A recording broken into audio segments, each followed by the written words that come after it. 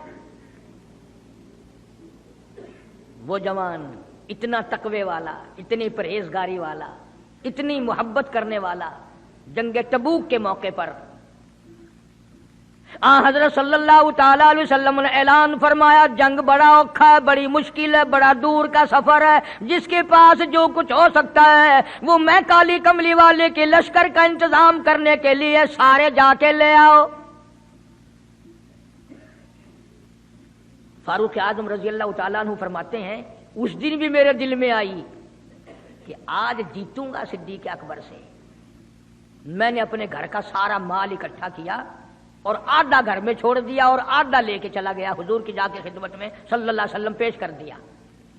آپ نے پوچھا فاروق کتنا لائے؟ کہ جی آدھا گھر چھوڑ آیا ہوں، آدھا لے آیا ہوں۔ اللہ اکبر، آئی صدیق اکبر کی باری، اپنے گھر کا تمام پیسہ ٹکا، تمام دراہیم و دنانیر تمام کا تمام گٹھڑی باندھ لی۔ خدا کی قسم کیا کہنا ابو بکر تیری عشق کا دیواروں میں ہاتھ پھیر رہا ہے۔ او ابو بکر کیا تلاش ہو رہی ہے؟ کہتا ہے او لوگو ایسا نہ ہو میرے محبوب نے مانگا ہے میرے گھر میں سوئی بھی نہ رہ جائے۔ دیوار پہ ہاتھ مار رہا ہے صدیق اکبر رضی اللہ تعالیٰ عنہ، سوئی نہ رہ جائے۔ آقا نے فرمایا ہے، میرے محبوب نے مانگا ہے صلی اللہ علیہ وسلم۔ تسلی کر لی، کچھ نہیں رہا، گٹھڑی لے کر کے سرکار کی خدمت میں جا کے رکھ دی۔ آپ صلی اللہ علیہ وسلم نے فرمایا ابو بکر کتنا لائے، کتنا چھوڑ آئے؟ صدیق اکبر کہتا ہے کہ بلبل کو پھول بس پروانے کو چراغ، بلبل کو پھول بس پروانے کو چراغ، بلبل کو پھول بس صدیق کے لیے ہے خدا کا رسول بس۔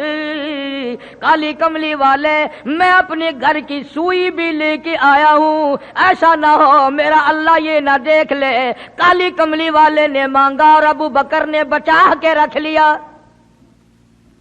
سارا لے آیا ہوں، جو کچھ تھا تمام کا تمام کنج کے لے آیا ہوں۔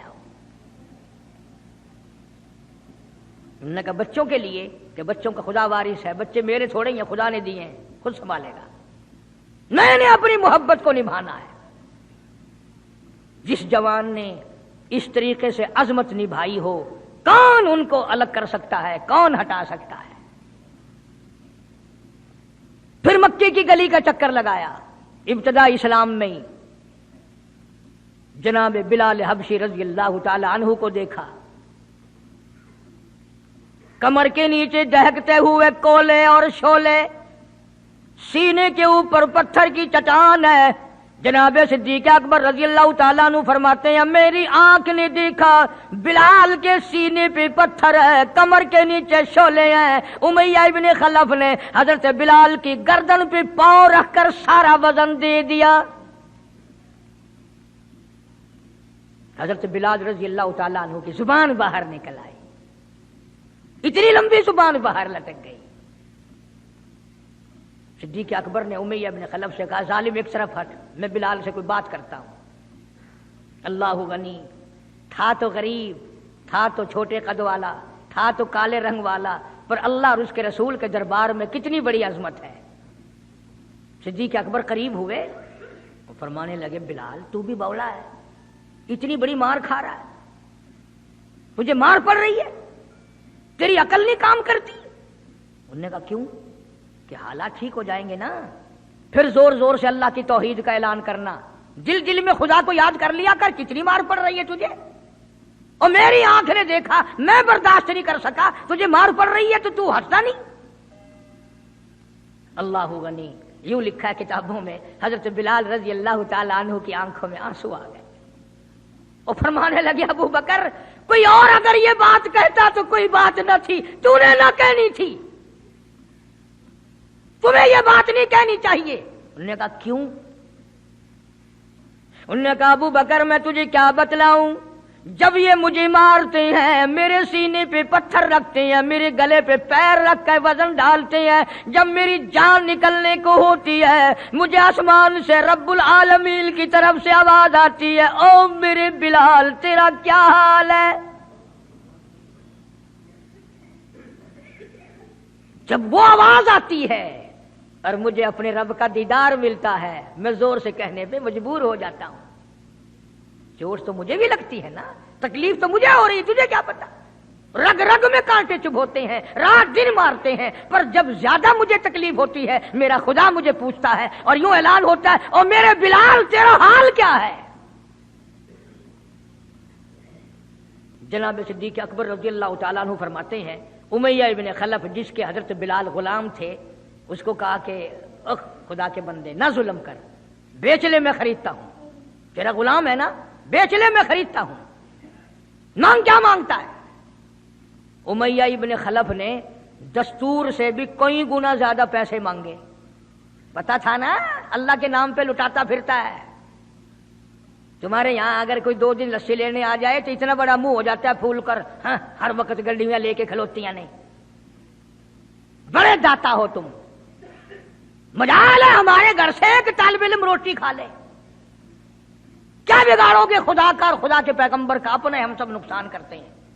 خدا نے اعلان کر دیا کہ جو میرے دین پر خرچ نہیں کرتا، میرے قرآن پہ خرچ نہیں کرتا، مجھے اپنی کبریائی کی قسم میں بھی پھر افسروں کو کھلواؤں گا، ڈاکٹروں کو کھلواؤں گا، اس گھر سے کنجریوں کو کھلواؤں گا۔ بے تحاشا پیسے مانگے امیہ ابن خلف نے۔ صدیق اکبر رضی اللہ تعالیٰ عنہ نے فرمایا بے شک سودا ہو گیا، میں نے بلال کو خرید لیا۔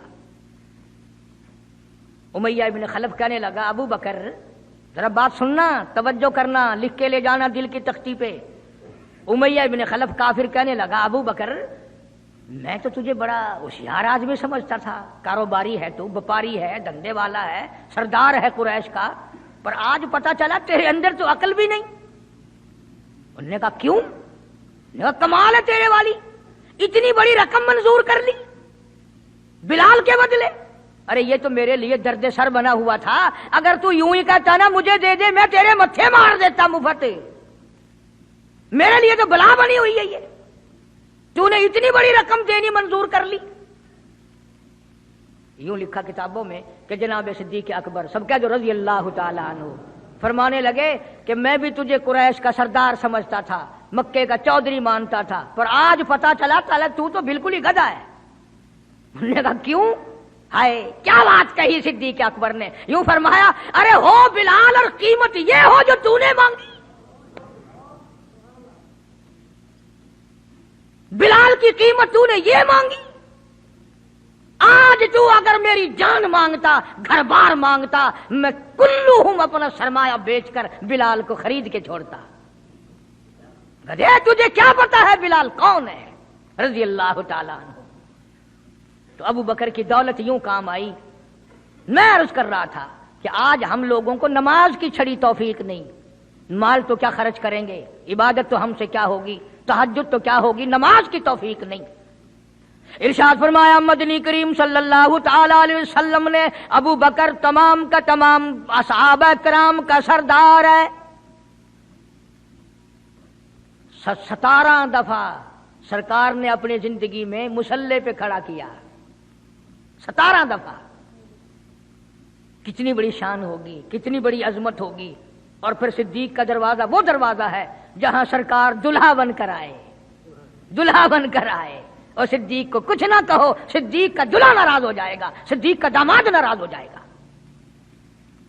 اس لیے قرآن کریم نے اعلان کر دیا ان المصدقین والمصدقات، او لوگو میرے نبی کا صدیق تصدیق کرنے والا عتیق جہنم سے آزاد ہے۔ وما لأحد عنده من نعمت تجزا، یہ وہ ہے جو مال کی پرواہ نہیں کرتا، ہر نعمت کو میرے نام پہ لٹا دیتا ہے، الا ابتغاء وجہ ربہ الاعلی، میری رضا ڈھونڈتا ہے، مجھے خوش کرنے کے لیے سب کچھ قربان کرنے کو تیار ہے۔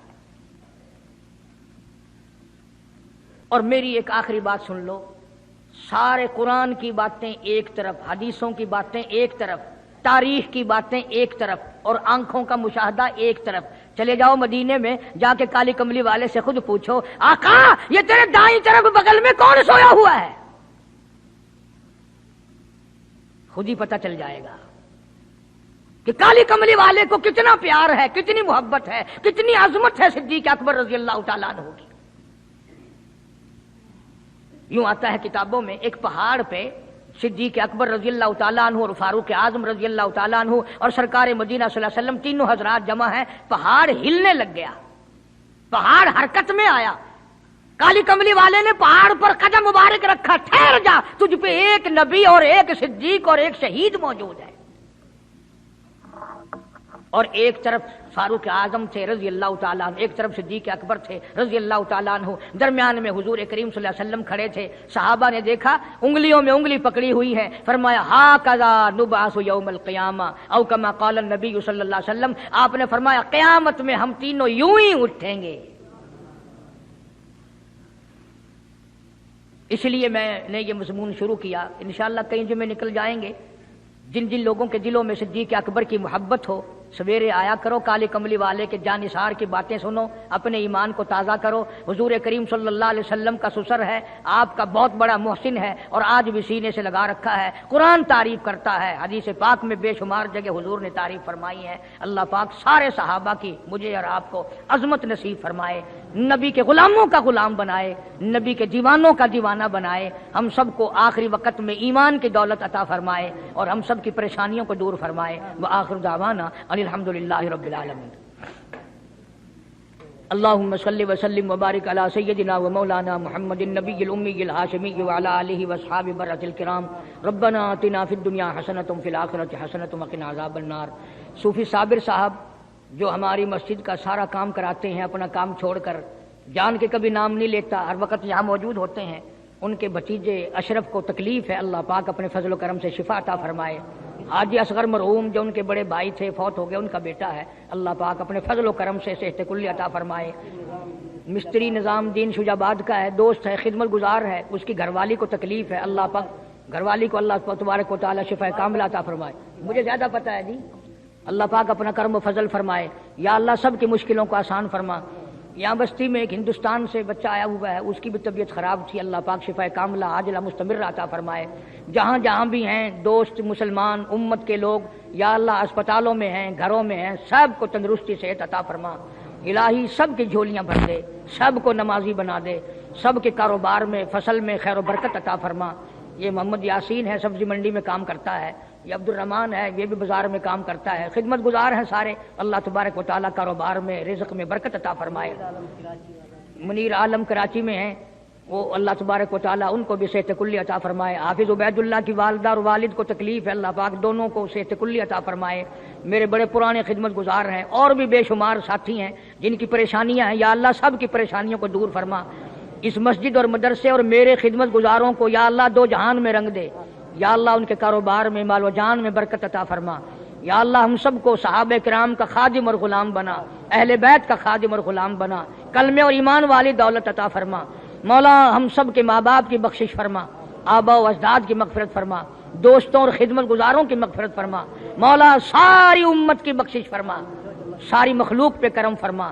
جو جو مسجد کی خدمت کرتے ہیں، اس کو آباد رکھتے ہیں، یا اللہ تو ان کو دو جہان میں آباد فرما۔ اس کو چمکاتے ہیں، یا اللہ ان کے جنت میں محل چمکا۔ یہ ٹیوب ویل لگا رہے ہیں، اس سلسلے میں جو عظمت ہے، خدمت ہے، اللہ تبارک و تعالیٰ اس کو صدقہ جاریہ بنائے۔ ربنا لا تزغ قلوبنا بعد إذ هديتنا وهب لنا من لدنك رحمة إنك أنت الوهاب۔